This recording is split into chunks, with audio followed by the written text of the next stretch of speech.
AI 시대가 되면서 사이버 보안, 이거 정말 끝이 안 보이는 전쟁이 됐습니다. 공격자와 방어자, 이 둘의 싸움이 아주 치열한데요. 오늘 이 싸움의 본질을 한번 제대로 파헤쳐 보겠습니다. 자, 그럼 질문 하나 던져볼게요.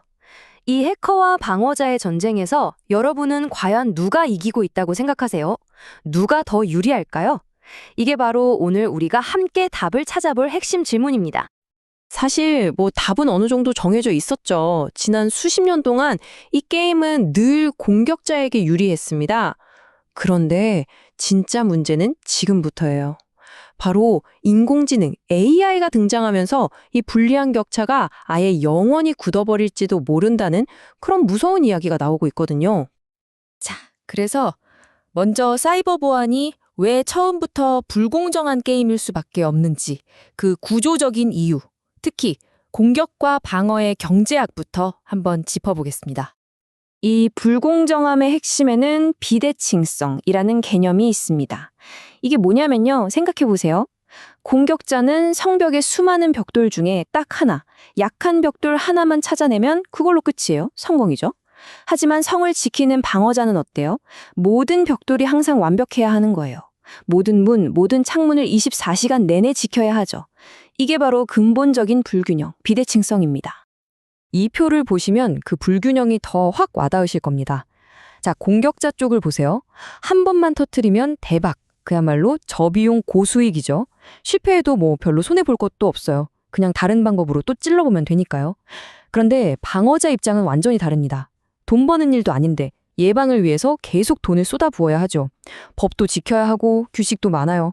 그리고 제일 무서운 건 딱 한 번만 뚫리면 회사가 휘청거릴 수도 있다는 겁니다. 이건 애초에 같은 룰로 싸우는 게 아니에요. 그런데 가뜩이나 기울어진 이 운동장에 AI가 등장하면서 상황이 더 심각해지고 있습니다. AI가 어떻게 공격자들에게 날개를 달아주는지 한번 제대로 들여다보죠. 바로 이 말입니다. 더 적은 사람으로 더 많은 공격을, 이게 AI가 공격자에게 주는 핵심적인 가치예요.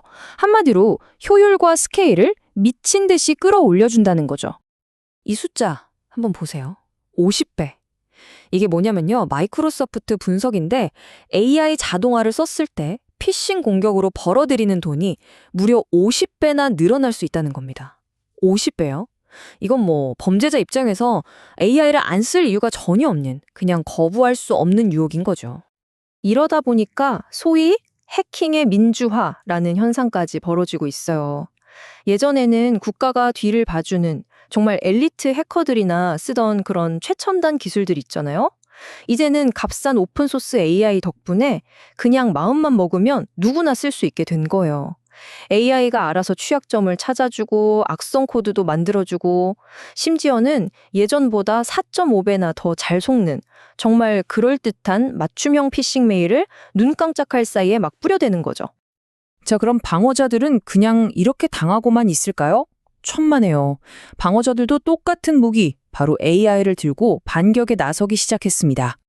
여길 보시면 방어자들의 반격이 얼마나 효과적인지 알 수 있습니다. 체류 시간이라는 게 있는데요. 해커가 시스템에 몰래 들어와서 발각되기까지 걸리는 시간을 말하는 거예요.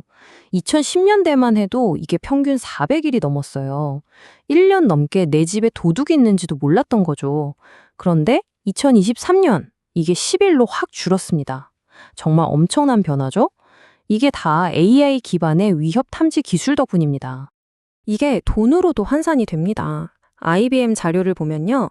AI랑 자동화 시스템을 쓰는 회사들은 데이터 유출 사고가 터졌을 때 수습하는 비용을 평균 188만 달러, 우리 돈으로 20억이 훌쩍 넘는 돈을 아꼈다고 해요. 시간도 거의 100일 가까이 단축했고요. 말 그대로 돈과 시간을 모두 번 셈이죠. 그리고 이게 결정적입니다. 공격자들의 돈줄을 끊기 시작했다는 증거거든요. 보세요. 2024년에 랜섬웨어 공격 자체는 더 많아졌어요. 그런데 해커들이 실제로 뜯어간 돈은 오히려 35%나 줄었습니다. 왜일까요? 방어 기술이 좋아지기도 했고 절대 돈을 주지 않는다는 기업들의 원칙이 드디어 효과를 보고 있다는 뜻입니다. 자, 이쯤 되면 이제 좀 해볼 만한 거 아니야? 하는 생각이 드시죠? 과연 그럴까요? 이제 운동장은 평평해진 걸까요? 안타깝지만 아직은 아닙니다. 이 불균형이 여전한 이유, 기술만으로는 넘을 수 없는 근본적인 벽이 아직 남아있기 때문입니다. 방어자들 앞에는 아직도 넘어야 할 산이 많습니다. 우선 최첨단 AI 방어 시스템. 이거 너무 비싸요. 그리고 AI가 만능이 아니죠. 엉뚱한 소리를 하는 환각 현상도 있고 똑똑한 해커들한테 속아 넘어가기도 합니다. 공격자들은 또 가만히 있나요? AI 방어망을 뚫으려고 새로운 방식의 공격을 50%나 늘렸어요. 그리고 이게 아마 가장 근본적인 문제일 텐데 공격자들은 아무 규칙 없이 안전한 곳에 숨어서 공격하지만 방어자들은 해킹으로 되갚아주는 맞대응이 법적으로 막혀 있다는 겁니다. 손발이 묶인 채 싸우는 거죠. 그렇다면 이 불리한 게임의 판 자체를 뒤집을 방법은 없을까요? 이제부터는 더 균형 잡힌 싸움을 만들기 위한 그 게임의 규칙을 바꾸는 방법에 대해 이야기해 보겠습니다. 네, 그래서 오늘 이야기의 가장 중요한 결론이 이겁니다. 더 좋은 기술, 더 뛰어난 AI만으로는 이 싸움을 끝낼 수가 없다는 거예요. 진짜 판을 바꾸는 게임 체인저는 기술이 아니라 바로 전략에 있습니다. 그럼 그 진짜 전략적인 해결책들이 뭘까요? 첫째, 돈줄을 끊는 겁니다. 국제사회가 힘을 합쳐서 암호화폐 같은 범죄 자금을 끝까지 추적하고 뺏는 거죠. 공격을 해봤자 돈이 안 되게 만드는 거예요. 둘째, 인센티브 구조를 바꾸는 겁니다. 보안에 열심히 투자하는 착한 기업들한테는 세금도 깎아주고 보험료도 할인해주는 식으로요. 셋째, 우리 편끼리 뭉치는 집단 면역입니다. 각각의 방어 AI가 발견한 위협 정보를 실시간으로 공유해서 다 같이 강해지는 거죠. 마지막으로 게임 이론 같은 걸 이용해서 AI로 수없이 많은 공격 시뮬레이션을 돌려보는 겁니다. 그래서 적이 어떻게 나올지 미리 예측하고 최적의 방어 시나리오를 짜두는 거죠. 결국 모든 논의는 이 하나의 질문으로 돌아옵니다. 어떻게 하면 사이버 범죄를 돈이 안 되는, 수지 안 맞는 장사로 만들 것인가? 단순히 더 높은 벽을 쌓는 기술 경쟁을 넘어서요, 경제의 논리와 정책의 힘으로 이 판을 다시 짜는 것. 어쩌면 그것이야말로 AI 시대, 이 길고 긴 사이버 전쟁에서 승리할 수 있는 유일한 길이 아닐까 싶습니다.